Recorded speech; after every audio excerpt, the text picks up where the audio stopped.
Hearing Loss Live talks loops and telecoils. Hello, welcome to Hearing Loss Live.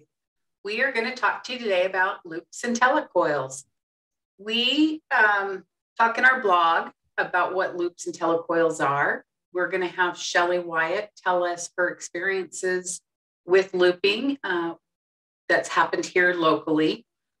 I will say, me personally, have heard how many times over the years people don't know what telecoils and loops are and how they work together.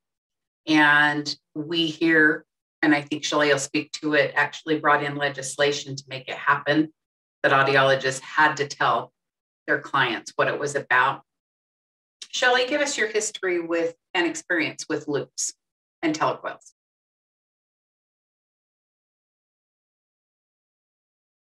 Oh, sorry, I was taking notes. Oh my goodness. One of the first things, well, what I was writing down right now is that, you know, in order to be in a hearing loop, you have to have a telecoil program or a dedicated telecoil program on to experience it. And you have to make sure your hearing aids have a telecoil. And a lot of people come to us and they show me their hearing aids, and I would be like, I can't tell you if you have a telecoil or not. You have to go to the audiologist to find out. I think it's about 70% of hearing aids have telecoils. And I think all the cochlear implants have telecoils in them. So you have to go to your audiologist, ask them if you have one, and if you do, they need to turn on a dedicated telecoil program. And what I mean by that is some hearing aids are set with the telecoil on. Just when it gets close enough to the phone, it'll automatically switch to the telecoil program. And then when you put it down and that magnetized field goes away, the program goes back to normal. So not all people have the program. Now, let me back up. Not all audiologists will tell you about the telecoil. And I wish they would, because there's so much benefit with the telecoil. Okay, when I was back in the mid-90s, I got hearing aids that had telecoil program on them. And the lady knew I worked in the noisy salon, and I could not hear on the phone in there. I was really struggling. So she showed me the T-coil switch when she gave me the hearing aids, and I would go in and listen to phone calls on that. So I've been lucky that I had telecoil for that long. And after that, I always made sure I had telecoil because it was one of the best ways to hear on the phone. But later on, you know, Bluetooth came out, and the audiologists are all about the Bluetooth. And I have to admit, the sound on Bluetooth is really good. And it works with personal devices. So like Bluetooth earbuds. Oh, no, if you have hearing aids, you don't need earbuds. So like Bluetooth streamer from the TV, Bluetooth streaming from computer or your music device. And that's pretty cool, but it doesn't have a public option for Bluetooth yet, but they are working on it. It's maybe someday. So the telecoil is preferred because I went to my 2012 HLAA convention, and every single one of their workshops was looped and had captions. I just loved it. I didn't even want to come home because that was like my world. So I walked into the workshop and I went into my telecoil mode, and the speaker was right there in my ear instead of 20 feet away or 10 feet away, because I always sit up front. And that was my first experience, and I really, really liked it. And I came home to my HLAA group. And in 2013, we started a Loop Utah movement. And I became a part of that committee. I learned a lot there. We got 2 looped rooms in the Sanderson Center here in Utah. And there's microphones on every table. And when somebody speaks into them, I hear like they're right beside me. I can look down and take notes.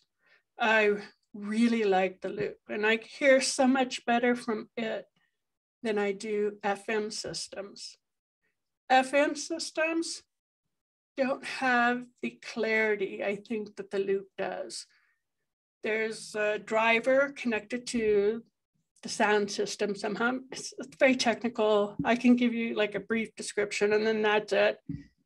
But a driver is plugged in and it takes the sound from the microphone and the driver takes it in and pushes it around in the loop.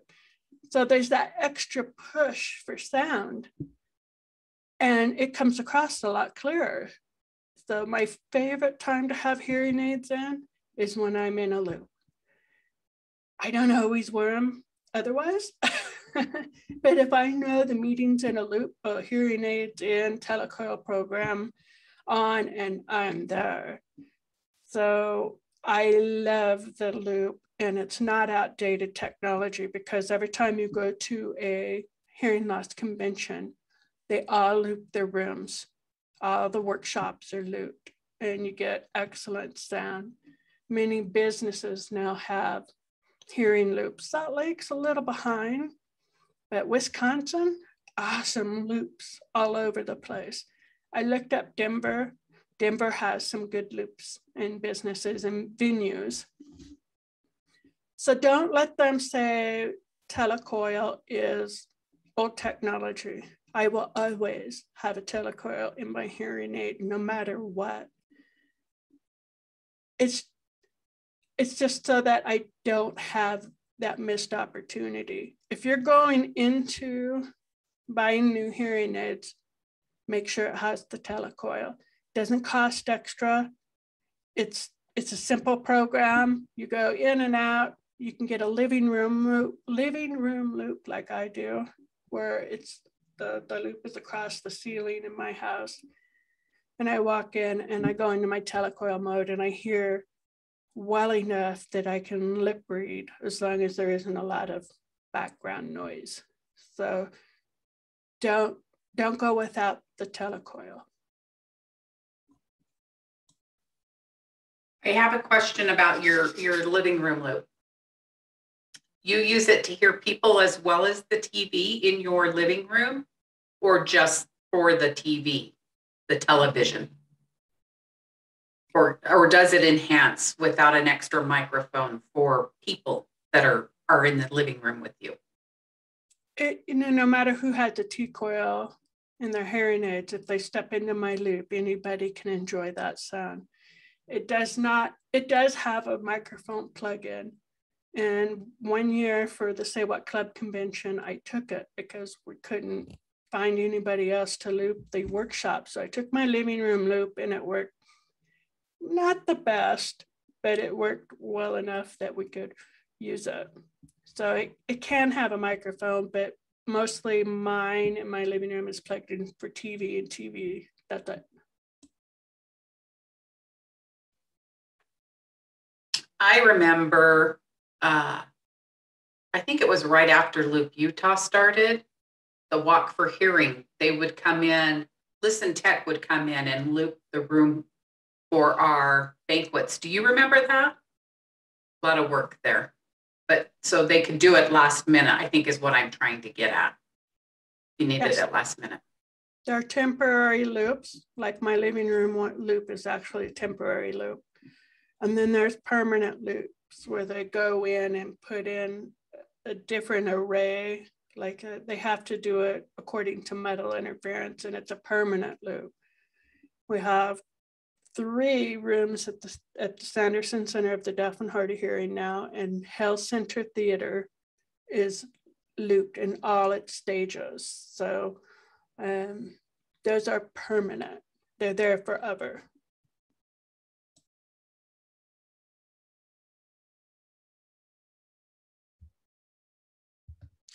I just wanted to mention that you don't really have to have hearing aids to take advantage of the hearing loop. I've never worn hearing aids other than in trials, and I knew about the telecoil because it would always switch on for the telephone, but I had no idea about hearing loops in all the years that I was trying hearing aids. And the first time that I experienced a hearing loop was when I was visiting HLAA in Salt Lake City, and she had already begun working at the Sanderson Center, and I went to work with her one day and asked her, is there any way that I could benefit from the hearing loop? And so she gave me a headset and turned the loop on, and I got to experience it. And that little bit of sound that I got, and I don't have a lot of hearing, I only have a few low tones left. I had more hearing, but at that time. But that little bit of sound that the loop gave me really enhanced my lip reading. And so, but I've never really been anywhere to take advantage of a hearing loop because it's not something that you see a lot. It's only been at conventions. I know when Minneapolis St. Paul Airport remodeled, they installed hearing loops. And that's fabulous. So the next time that I was able to even think about using the hearing loop was in 2008 at the HLAA convention, and Thomas Kaufman was giving a talk on hearing loops, and he developed a product called Loop Buds. And so I wound up buying a set of loop buds. Juliet Sterkins was there, and she had some, and she let me try them as he was speaking. And again, I was really amazed at the little bit of sound that I got, how much it enhanced my lip reading. And what the loop buds do is you download an app to your phone, and your iPhone becomes a loop receiver. And so you put the earbuds or the loop buds in your ears, and you can experience the hearing loop that way. And whenever I am in a location where there's a hearing loop, I pull out my loop buds, and it's helpful. But unfortunately, hearing loops aren't as prevalent here in the US as they are other parts of the world. When I lived in Europe, for 4 years, you saw the signs, the symbol for telecoils and hearing loops everywhere.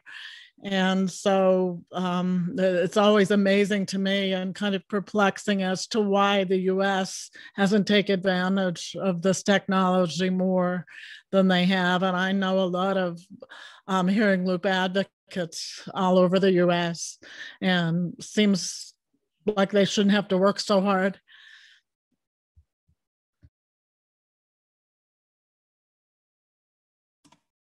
I can go again. Yes, hearing loops are much more prevalent in Europe than they are here.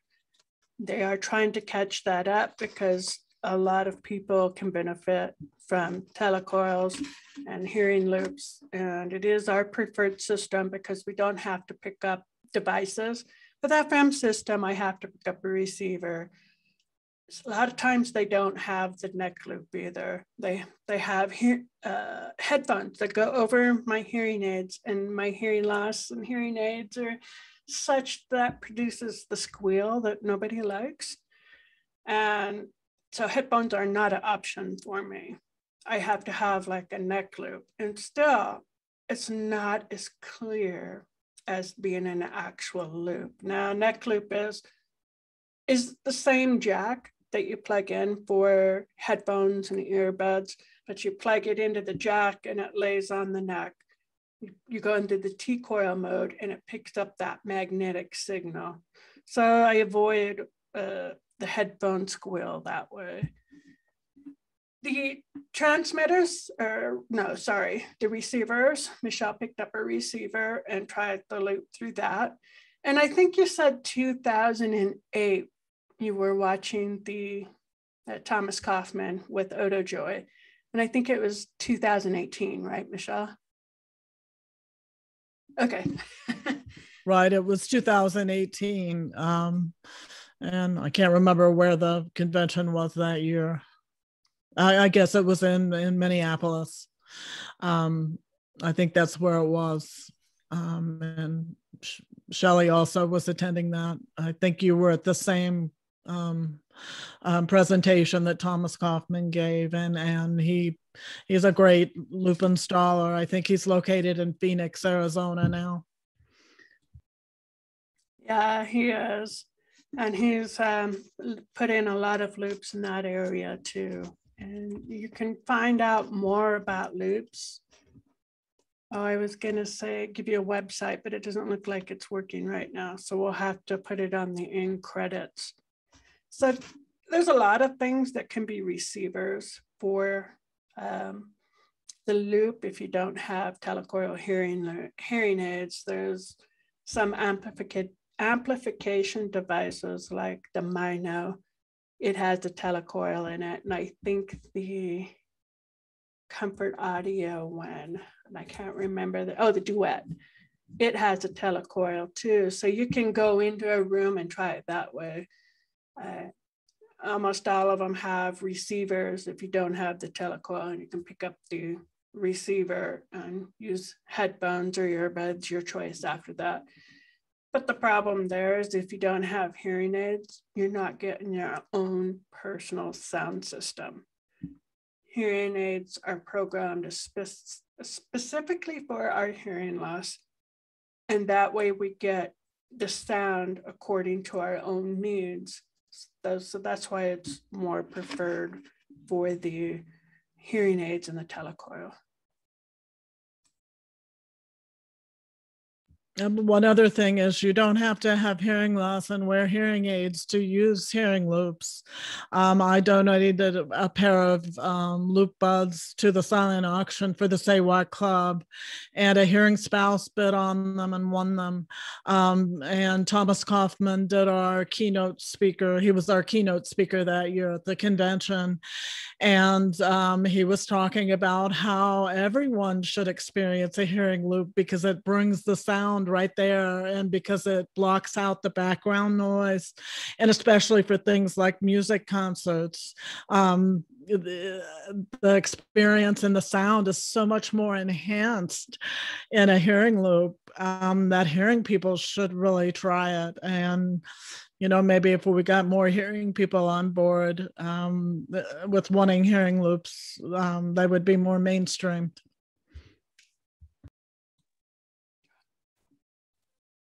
Makes me think about that business who may be remodeling their conference room or their boardroom.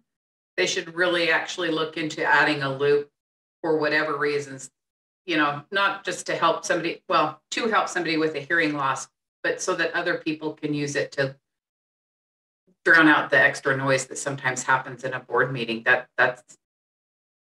If employers would just get on board and just have it there, and loops on, you can use your earbuds, you can use your T-coil. It was just normal everywhere. I don't know.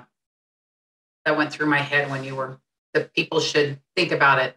When you're remodeling that business this year, think about a loop, at least in one of your conference rooms, if not all.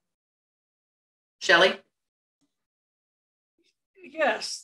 There is a cost associated with laying a hearing loop, and it's probably going to be the only cost you need for a long, long time. You don't ever have to lay it again.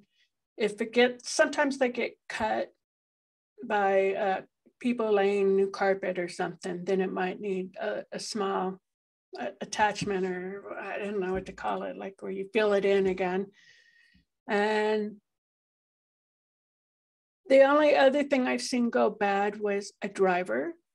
Eventually the driver wears out and you have to replace that, but it's not like replacing the whole loop system. It's just one component. And one place I was at, lightning struck their building, fried the driver. So they needed a new driver to get it going again. I do remember using the FM system versus the loop. And as a hearing person, I think the loop sound is much clearer than using an FM system in person type situations. I do prefer a loop for the sound versus an FM system. I do think there's a huge difference. I agree there. It is a big difference.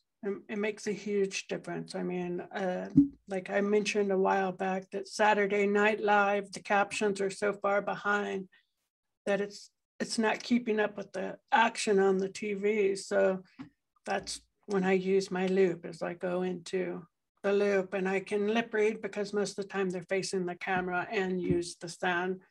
I don't think an FM system would do it as well as the loop.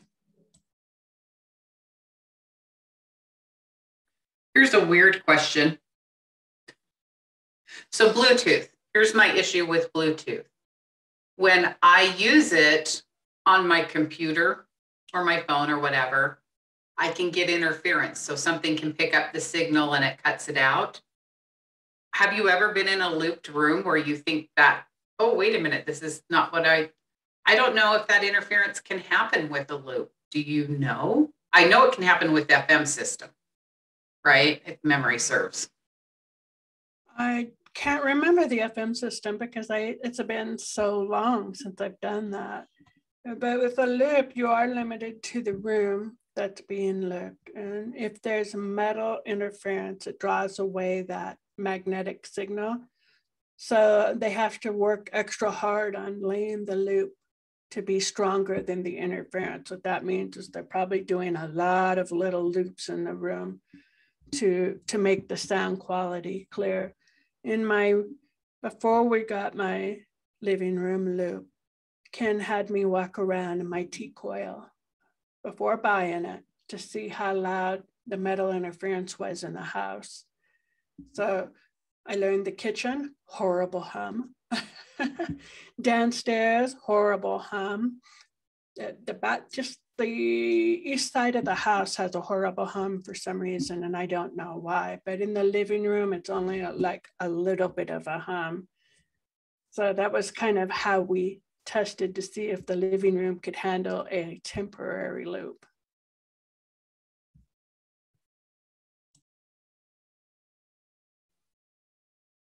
Any other thoughts?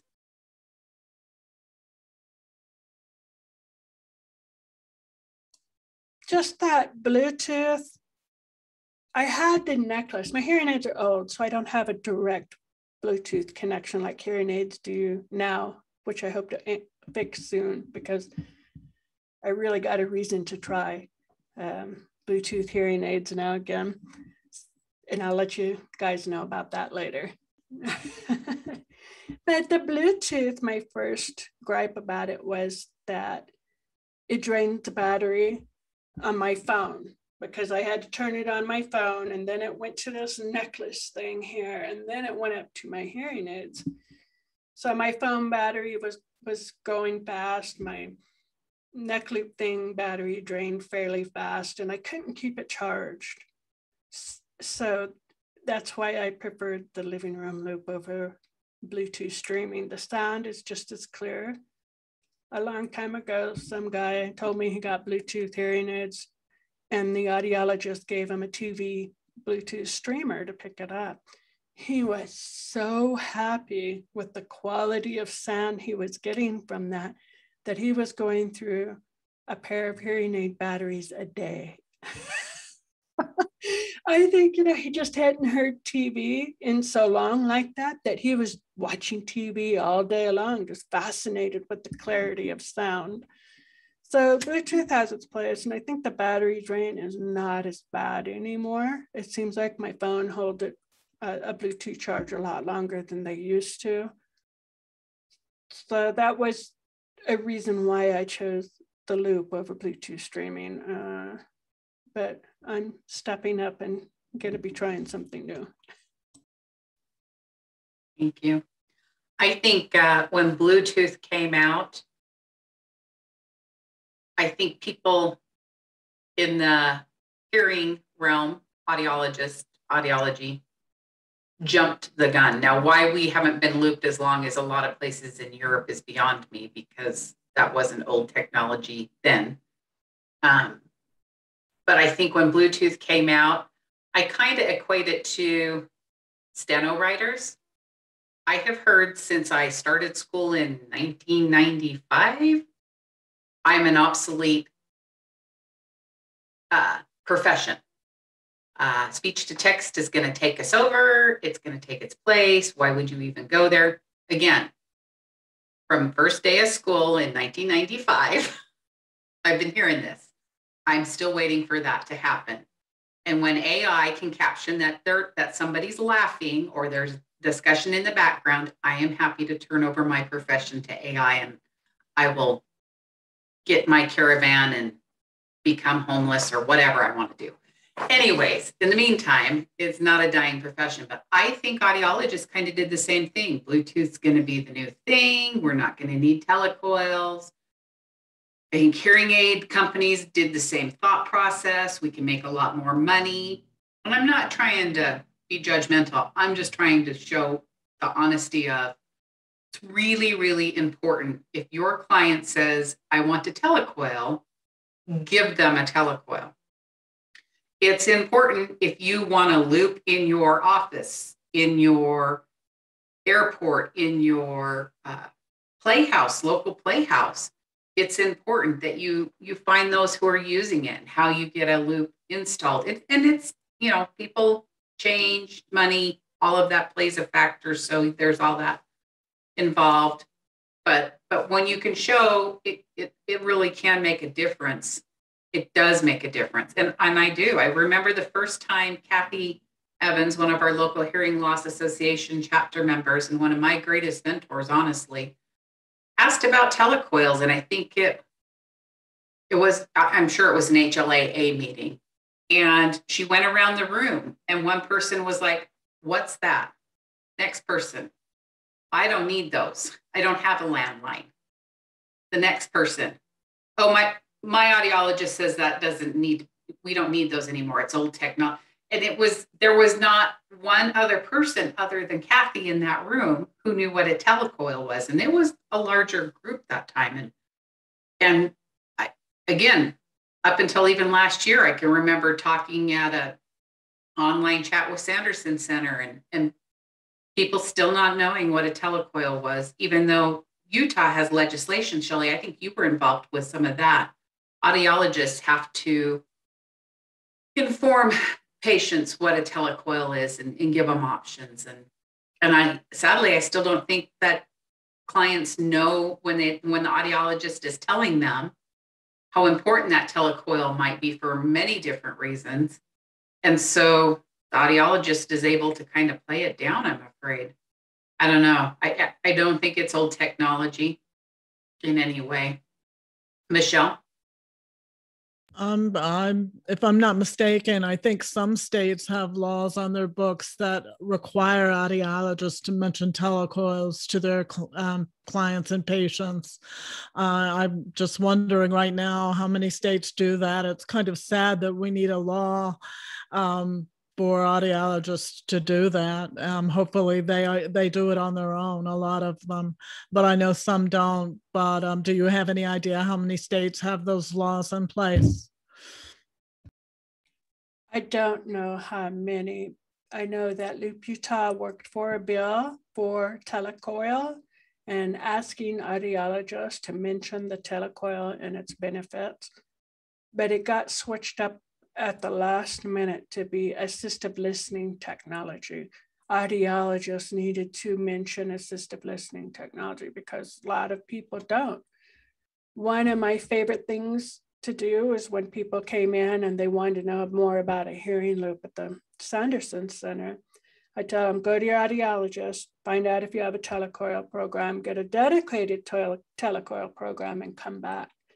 So they would, and they check, and a handful of them would have it, and I bring them into the looped room, and I would turn my back and talk into the microphone, and they would understand me without lip reading. And just the awe on their faces is like, oh my gosh, this is so great. So I found the Get in the Loop, Get in the Hearing Loop program. It's with the HLAA on their website. If you go to hearingloss.org and you go to programs and events, and then you click on Get in the Hearing Loop, you can find out a lot more information on hearing loops. And maybe there we can find more about the laws and if audiologists have to mention them or not. Thank you for finding that for us, Shelley. Any more thoughts? I missed the captions. I didn't see what it said, but it said something funny. I'm going to have to figure out how to capture those so we can have some more bloopers. All right, well, I thank you for joining us. Next week is Christmas, so just enjoy our blog on our Talk About Christmas Adventures. We will have a short where we're going to talk about our Christmas adventures growing up in the blog. The short will be a little shorter and more funny, and maybe I'll find some good Christmas theater stuff for it. Anything else before I close it up, girls? Well, thank you for joining us here at Hearing Loss Live. We hope you are enjoying our series. January starts new year, right? And we're looking forward to a whole lot of self-advocacy coming up. So stick with us. Happy holidays, whatever they are. Thank you for joining us. Remember to share us on your social media. And good night. Hearing Loss Live thanks you for your ongoing support. Happy holidays.